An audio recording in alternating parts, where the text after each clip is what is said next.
రంగారెడ్డిలో ధర్మో రక్షిత రక్షిత, ధర్మాన్ని కాపాడితే ఆ ధర్మమే మనల్ని కాపాడుతున్న దాన్ని విరుద్ధంగా అధర్మారెడ్డి గత 5 సంవత్సరాల వైకాపా పాలనలో అధికారాన్ని అడ్డం పెట్టుకొని అహంకారంతో అక్రమంగా నాపై పెట్టిన రెండవ కేసును సైతం ఏపీ హైకోర్టు తప్పుడు కేసుగా గుర్తించి రద్దు చేయటం శుభ పరిణామని అధర్మారెడ్డికి చెంపపెట్టు లాంటిదన్నారు.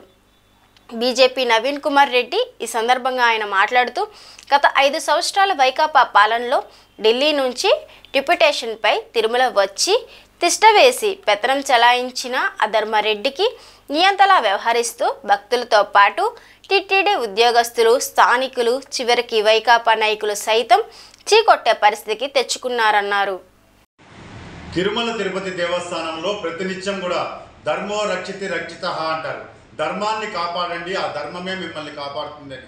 కానీ గత 5 సంవత్సరాల వైకాపా పరిపాలనలో అధర్మారెడ్డి అనే ఒక ఢిల్లీ నుంచి డిప్యుటేషన్పై వచ్చి తిష్ట వేసి అహంకారంతో, అధికార దర్పంతో సామాన్య భక్తులు కానీ స్థానికులు కానీ తిరుమల తిరుపతి దేవస్థానంలో పొరపాటుగా తప్పులు జరుగుతున్నాయి, దాన్ని సరిదిద్దుకోండి అని చెప్పినందుకు గతంలో అధర్మారెడ్డి నా మీద పెట్టినటువంటి 2 కేసులు, తిరుమల కొండ మీద పోలీస్ స్టేషన్లో ఒక కేసు పెట్టాడు, అదేవిధంగా తిరుపతి పోలీస్ స్టేషన్లో ఒక కేసు పెట్టారు.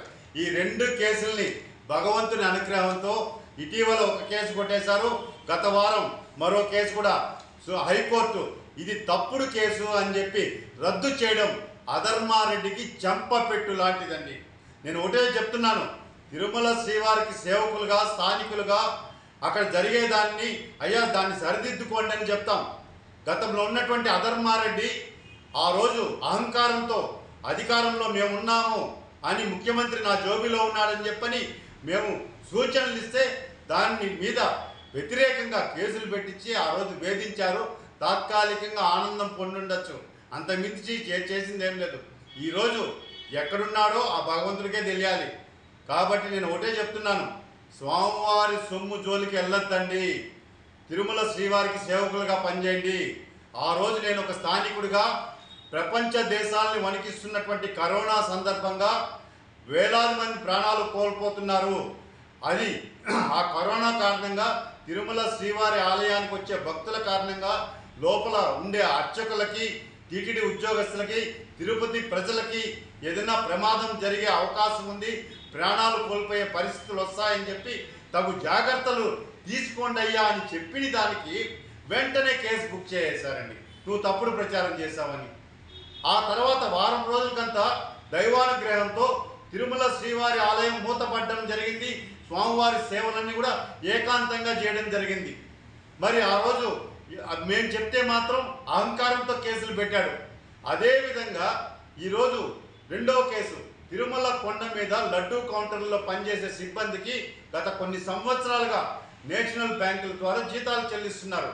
అలాంటిది బెంగళూరులో ఉన్నటువంటి ఒక వ్యక్తితో లోపాయకారి ఒప్పందం కుదుర్చుకొని ఆ కాంట్రాక్ట్ని అప్పచెప్పారు. దానివల్ల టీటీడీ మీద భారం పడుతుందయ్యా అని చెప్తే తప్పుడు ప్రచారం చేశామని దాని మీద కేసు పెట్టాడు. ఆ కేసును కూడా హైకోర్టు ఇది తప్పుడు కేసు అని చెప్పి రద్దు చేసింది. మరి దీనికి మీరు సమాధానం ఏం చెప్తారండి? 2 కేసులు పెట్టారు. ఈరోజు మీరు ఎక్కడున్నారో మీకే తెలియదు, మీ పరిస్థితి ఏంటో మీకే తెలియదు. ఈరోజు భగవంతుడితో ఆటలాడుకున్నందుకు ఎలాంటి పనిష్మెంట్ ఇచ్చాడనేది నేను చెప్పనక్కర్లేదు. కాబట్టి దయచేసి చెప్తున్నాను, ఇప్పటికైనా పద్ధతులు మార్చుకోండి, తిరుమల శ్రీవారికి సేవకులుగా పనిచేయండి. తిరుమల శ్రీవారి సొమ్ము పరమ పవిత్రమైనటువంటిది. భక్తులు శ్రీవారికి సమర్పించే కానుక నిప్పుతో సమానం, దాని జోలికి వెళ్ళొద్దండి. భక్తులు కానీ, స్థానికులు కానీ, టీటీడీ అధికారులకి, ధర్మకర్తల మండలికి ఏదైనా సూచనలు ఇస్తే దాన్ని పరిగణలోకి తీసుకొని చర్చించి అది మంచి నిర్ణయం అయితే అమలు చేయండి, లేదంటే ఇది కుదరదని చెప్పండి. అంతే తప్ప అక్రమ కేసులు పెడతా పోతే ఖచ్చితంగా ఆ రోజు అహంకారంతో తప్పించుకున్నారు, కానీ ఈరోజు వెంకటేశ్వర స్వామి అనుగ్రహంతో హైకోర్టులో తప్పించుకోలేకపోయారు. మీరు పెట్టింది తప్పుడు కేసు అని చెప్పి రద్దు చేయడం నిజంగా దైవానుగ్రహంగా భావిస్తూ వెంకటేశ్వర స్వామికి మనస్ఫూర్తిగా కృతజ్ఞతలు తెలియజేసుకుంటున్నాను.